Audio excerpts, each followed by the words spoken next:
Welcome to the Tech Egg. Don't get scrambled. Enjoy the video. You start by confirming phone compatibility and choosing SIM or eSIM. That matters because eSIM skips a physical card. Once done, sign into your Google account and open Fi. Google, Com or the Fi app. Enter billing info, verify your ID, and select a plan. This assigns your account and billing cycle.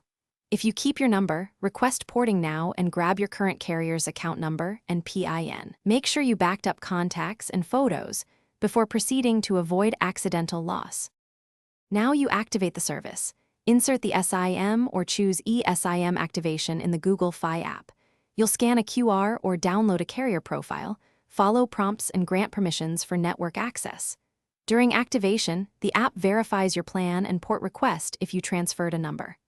Once the phone applies settings, restart the device to finalize network registration.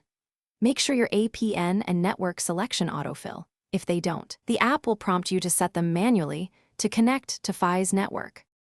Finish by testing calls, texts, and mobile data. Enable Wi-Fi calling and VPN settings as you prefer. If your number is porting, expect up to 24 hours and keep the old SIM active until transfer completes. For common problems, toggle airplane mode, reboot the phone, or remove and re-add the eSIM/profile to force reprovisioning. If signal or provisioning still fails, contact Google Fi support with your order and account details. They can push settings to your device or escalate provisioning. Thanks for watching. Consider subscribing if I helped unscramble your problems.